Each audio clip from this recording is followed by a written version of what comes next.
히브리서는 누가 누구에게 보낸 편지인지를 정확하게 알 수는 없습니다. 물론 제목 히브리서에서 히브리인들, 곧 유대인들에게 보낸 편지라는 것은 알 수 있지만 그렇다고 유대인 기독교인들에게만 보낸 편지는 아닌 것 같습니다.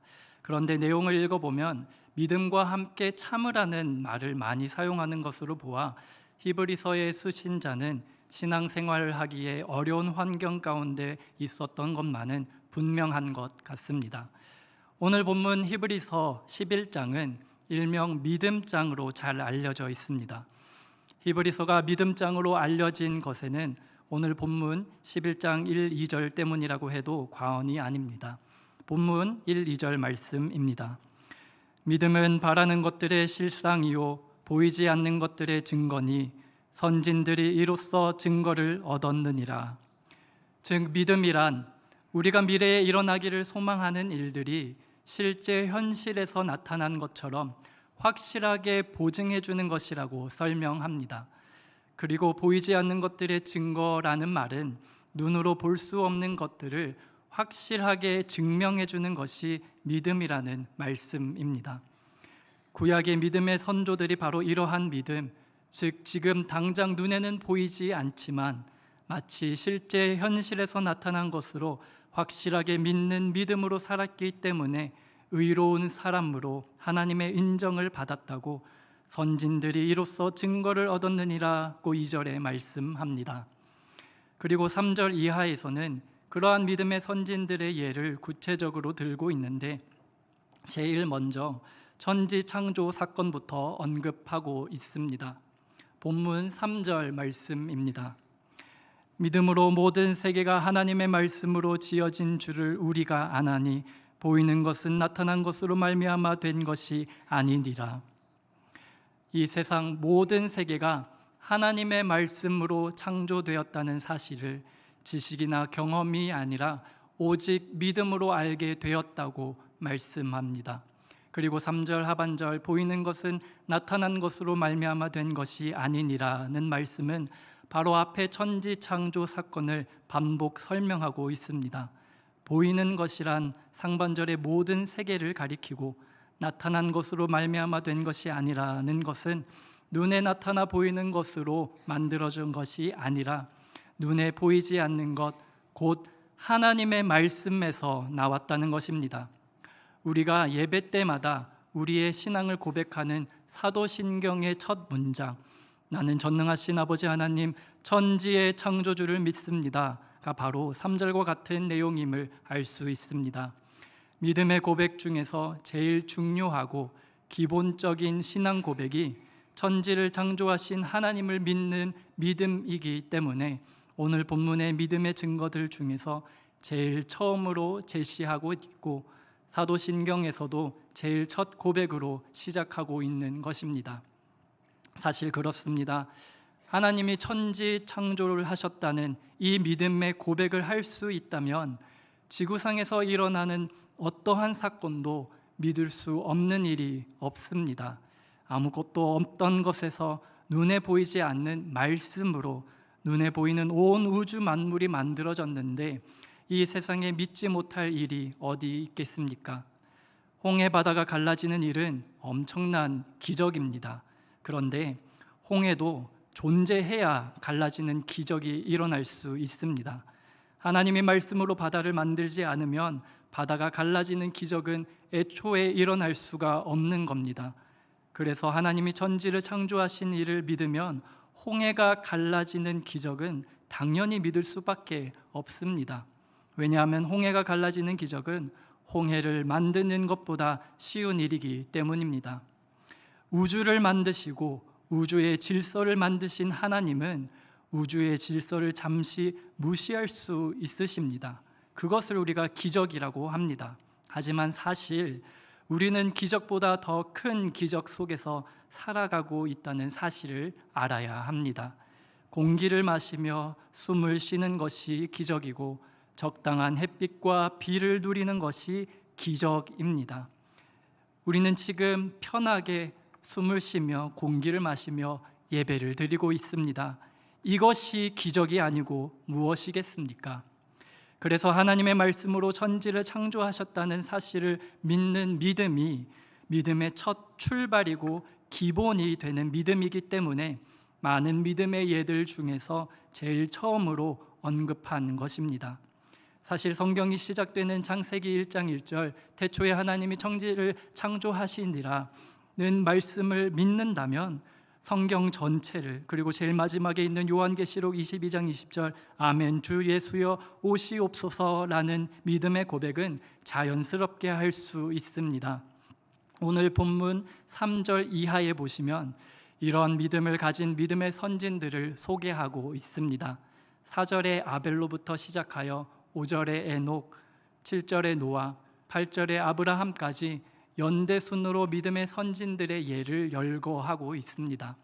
그리고 12장 2절에서 믿음의 주여 온전하게 하시는 이인 예수를 바라보자는 것으로 믿음의 결론을 내리고 있습니다. 그렇습니다. 우리 믿음의 시작은 말씀으로 천지를 창조하신 것을 믿는 믿음이고, 믿음의 결론은 구세주 예수를 믿고 바라보는 것입니다. 이 믿음을 기본으로 6절 말씀대로 하나님을 기쁘시게 해드리는 믿음은 구체적으로 어떠한 믿음일까요? 제일 먼저 하나님을 기쁘시게 해드리는 믿음은 하나님께 길들여지는 믿음입니다. 5절에 보면 에녹은 하나님을 기쁘시게 하는 믿음으로 죽지 않고 산채로 하늘나라로 옮겨졌다고 말씀합니다. 본문 5절 말씀입니다. 믿음으로 에녹은 죽음을 보지 않고 옮겨졌으니 하나님이 그를 옮기심으로 다시 보이지 아니하였느니라. 그는 옮겨지기 전에 하나님을 기쁘시게 하는 자라 하는 증거를 받았느니라. 예수님께서 다시 오시는 날, 최후 심판의 날, 종말이 오기 전까지는 사람이 죽으면 그 육신은 땅에 묻히고 그 영혼만이 하늘나라에 올라갈 수 있습니다. 그런데 에녹의 육체는 땅에 묻히지 않고 하나님께서 바로 하늘나라로 옮기셨다는 것입니다. 11장에 보면 에녹 말고도 믿음의 선진들이 많이 나옵니다.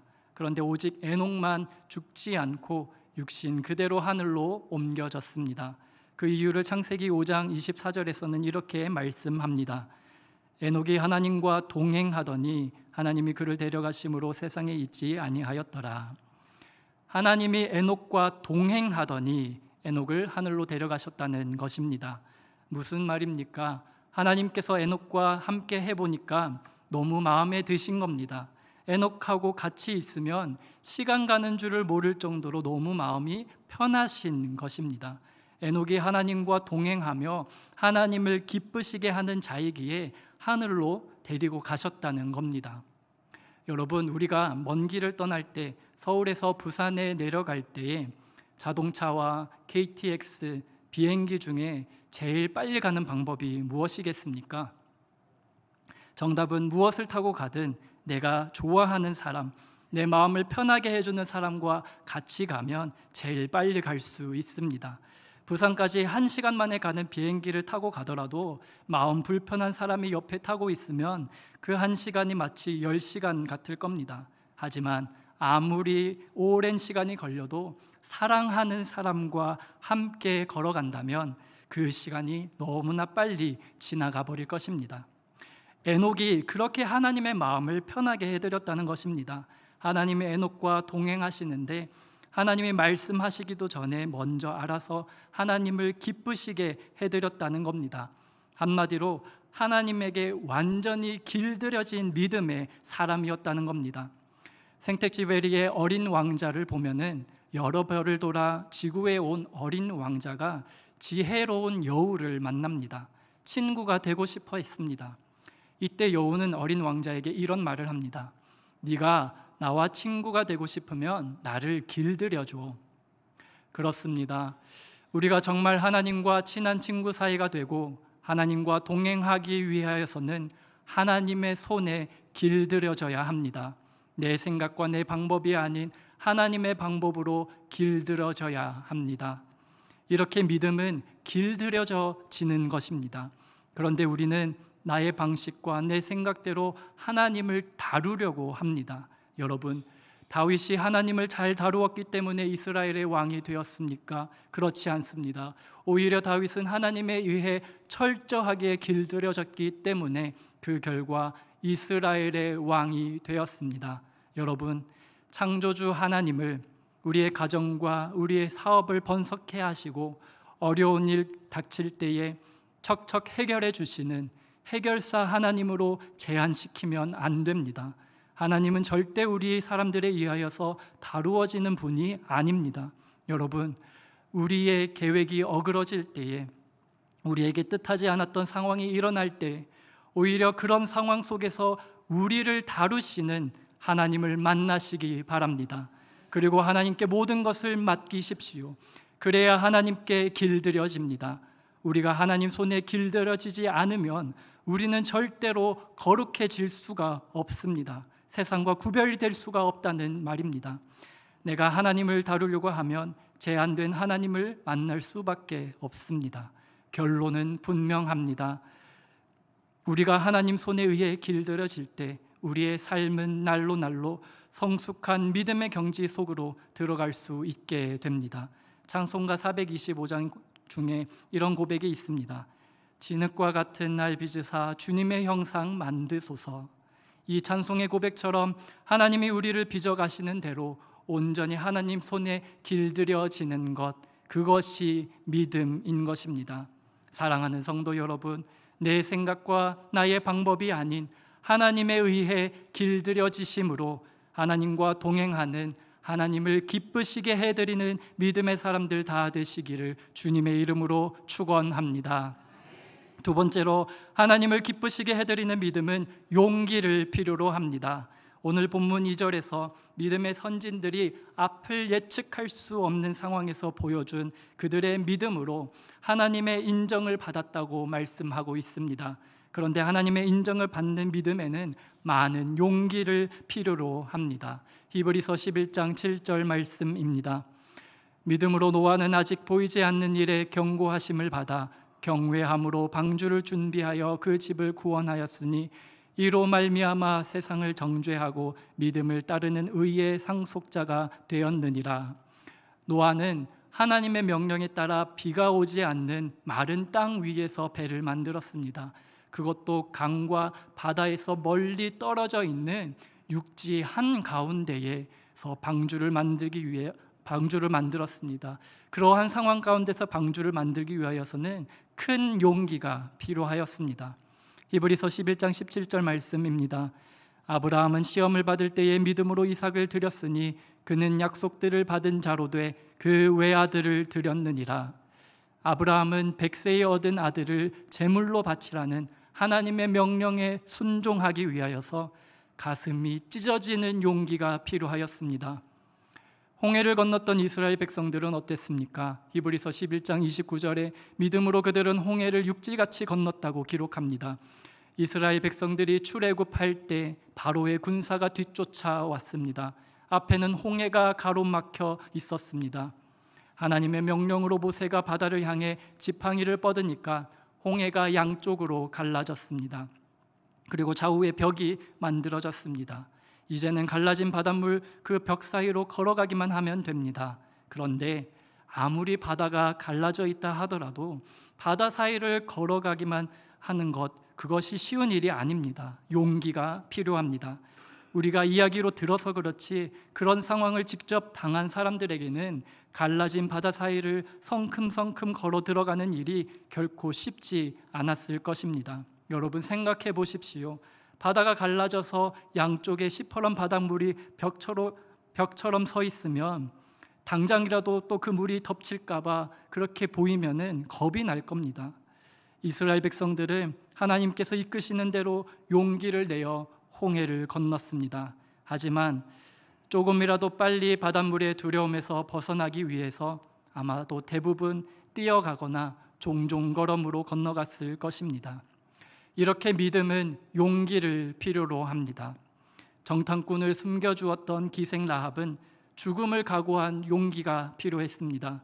또 모세의 부모가 바로 왕의 명령을 무서워하지 않고 아기 모세를 3달 동안 숨겨서 키우는 데에는 정말 큰 용기가 필요했습니다. 여러분, 세상과 타협하면 우리가 더 큰 이익을 얻을 수도 있습니다. 하지만 손해를 볼지도 모른다는 것을 뻔히 알면서도 정직하게 상거래를 하기 위하여서는 용기가 필요합니다. 지금 따귀를 한 대 맞고는 열이 올라 두 대를 돌려주고 싶은 상황에서 오른뺨을 대주기까지는 못하더라도 올라오는 주먹을 내리는 데에는 용기가 필요합니다. 사람들은 세상과 적당히 타협하며 살아가면서 우리를 향해 그렇게 고지식하게 살지 말라고 손가락질하며 놀리는 그러한 상황에서 정직하게 살아가기 위하여서는 정말로 큰 용기가 필요합니다.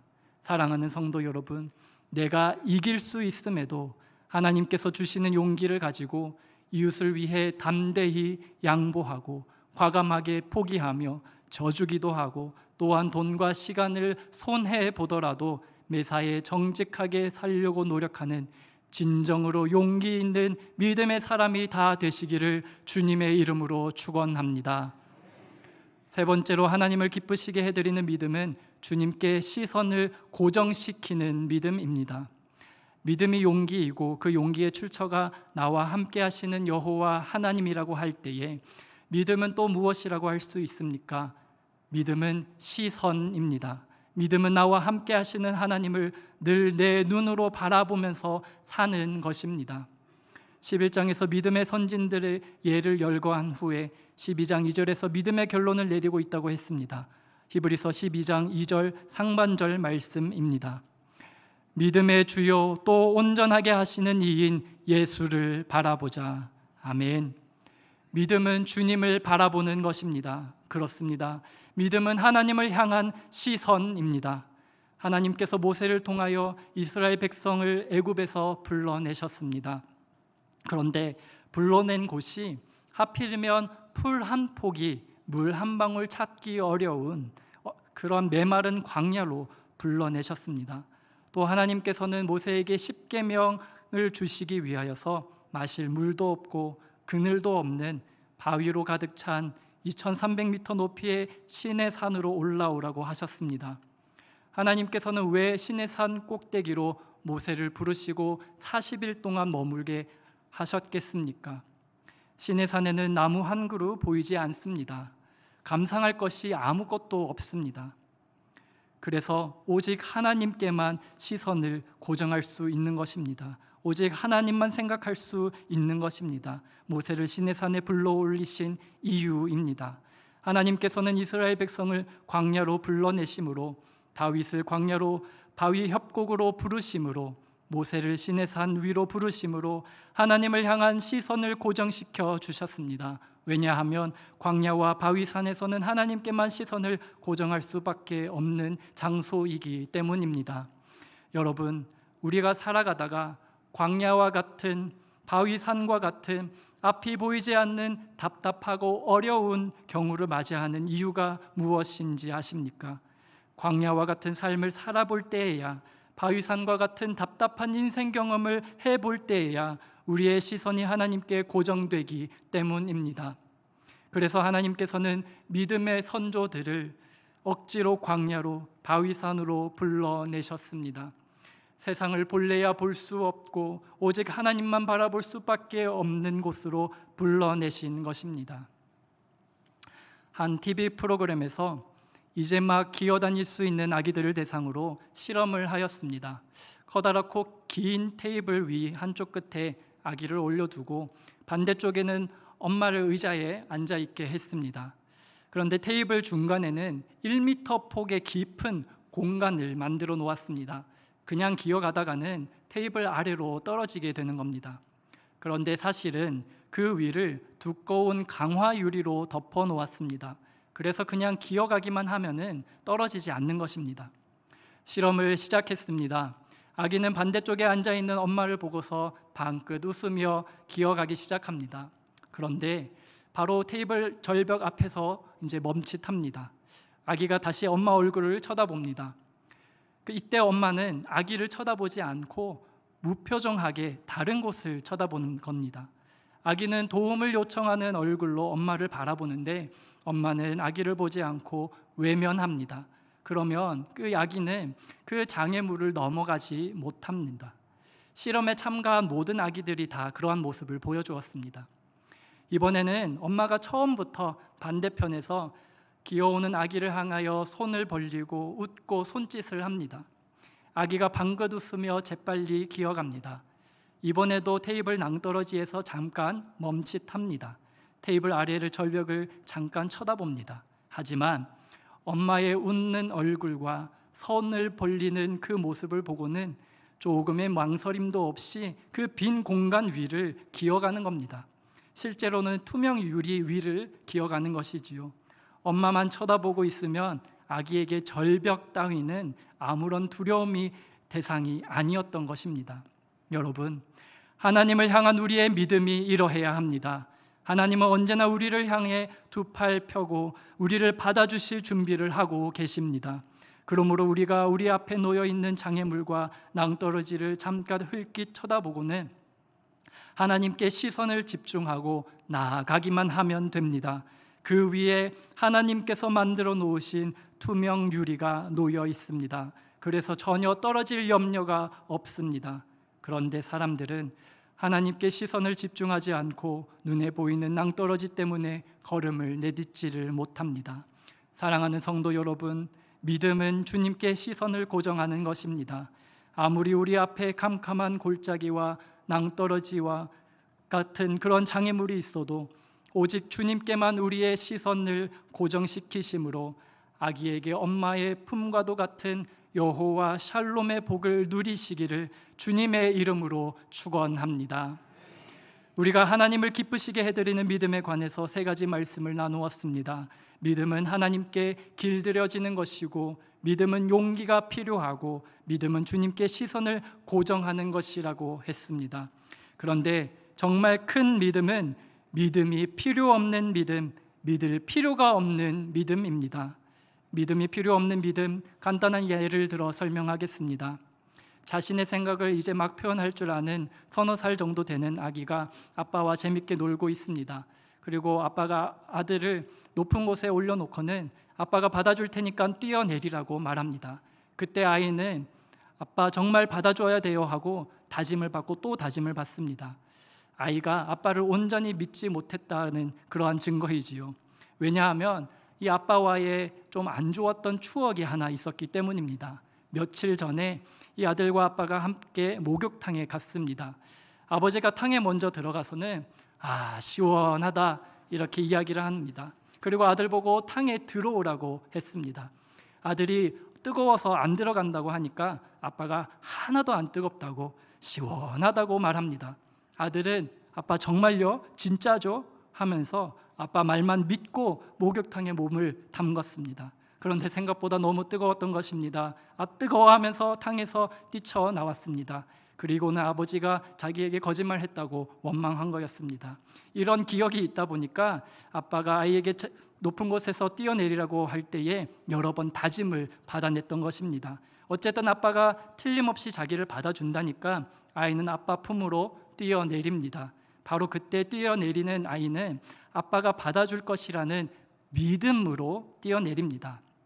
한편 이제 막 걸음마를 시작한 아기를 높은 곳에 올려놓고 아빠가 아기에게 뛰어내리라고 하면은 그 아기는 아무런 의심도 하지 않고 아빠를 향해서 뛰어내립니다. 제 둘째 아들에게도 해봤는데 정말 겁도 없이 뛰어내립니다.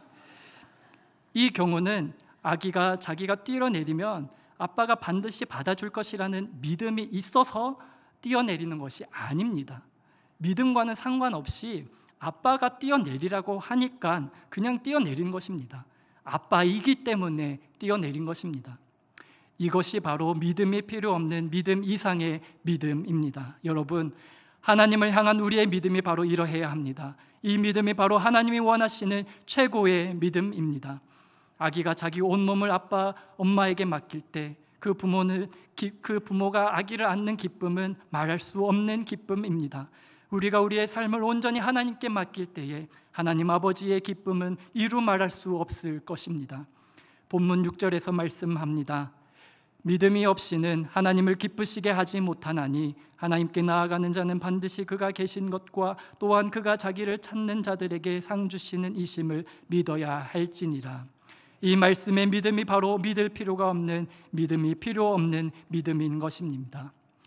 여러분, 아이가 꼭 젖달라고 해야 엄마가 젖을 줍니까? 때가 되면 다 주지 않습니까? 아이한테는 엄마가 젖을 주고 밥을 줄 것이라는 믿음은 믿음을 넘어서는 자연적인 본능입니다.